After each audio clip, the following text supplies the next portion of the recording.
What do cults do? These cults that are about end of the world cults. They'll give you a date for the end of the world, and when it passes, they'll just give you another date. And you know, this is the way these psyops work. And like I say, the vast majority of people that have gone with the whole QAnon theme won't be part of the psyop in terms of operational. They'll be people who just believe it and really want it to be true. And in terms of the abuse that will come back from saying this, of course, I have a record of 30 years of not allowing obvious abuse that will come back from stopping me saying what I believe to be true. And this situation, in my view, is a psyop.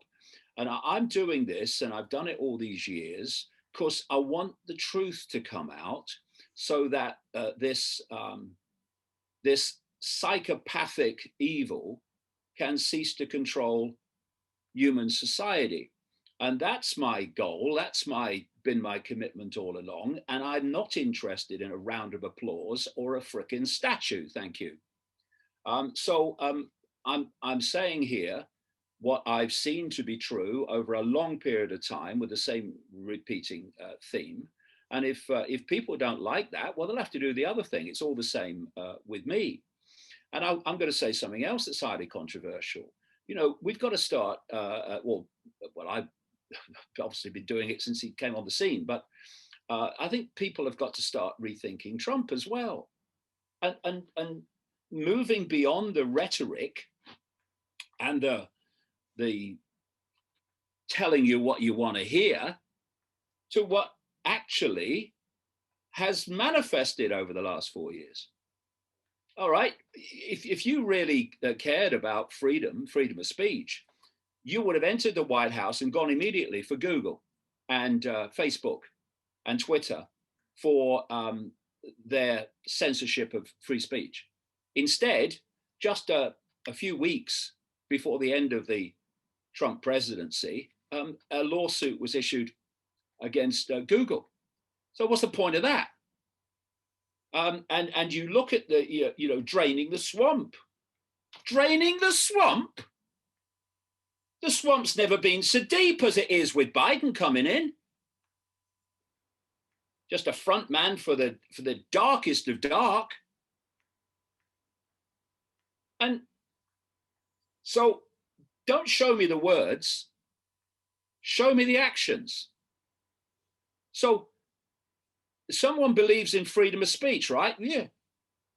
So why, in a explosion of pardons at the end of your presidency, do you pardon criminals, violent criminals, financial criminals, an Israeli spy, the handler of the Israeli spy, a mega crook stealing from the Medicare system?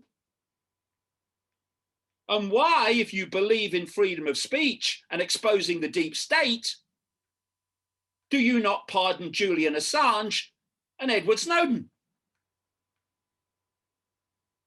Think about it, people. What we've got here, as I said when Trump came to light in 2016 politically, is they're going to use him to divide America. And they have. The only question is, how much does he know he's being used and how much doesn't he? But that's clearly what's happened. And the outcome of the 4 years of Trump is now the complete demonization, not just of Trump supporters, but anyone who's pushing back against fascism or communism, whatever you want to call it, same bloody thing. So what we are witnessing yet again, how many more times, people, is the savior complex. where people, as they have throughout the bloody history of humanity that we know of, look for someone to save them. Save me! Save me, Donald! Save me, QAnon! What is that doing? Giving your power away. I'm not going to give my power away to the state. I'm going to give it to Donald Trump. QAnon. That's how we got into this mess. And if we're going to get out of it, then what we need to do, surely, is to stop looking for a savior and someone else is going to do it, trust the plan, and find a freaking mirror and look where the real savior is, if you want to call it a savior. We are. So, 75 million people voted for Trump. Yeah. So what if 75 million people, instead of following QAnon and looking up to Trump like a freaking god, 75 million people said, from this day, we are no longer going to cooperate with our own enslavement. No, we're not wearing masks. No, we're not going to follow the fascism justified by a fake pandemic. We are not cooperating with our enslavement and our children's enslavement. We're not going to do that now. No way, no, under no circumstances, no compromise, not doing it. House arrest, lockdown, not doing it. Because we can see it's a scam.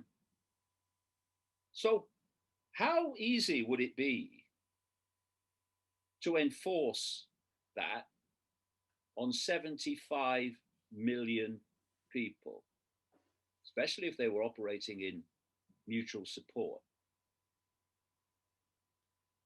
Look at how that would change events far more comprehensively than mass protests in Washington and following another savior, which is it's almost like a mind program, a perceptual program that's ingrained in the human psyche. And if you know what to do, you can press that trigger and people will give their power away to someone they think will save them. We got into this mess by doing that. Humanity gave its power away to kings and queens and warlords, and now dark suit politicians and bureaucrats. That's how we got here. And giving it away to Trump and QAnon, just another version of it. And if we, like I say, look at the outcome of all this, 4 years of Trump, the savior, the pushbackers against fascism have never been more at the mercy of that very fascism.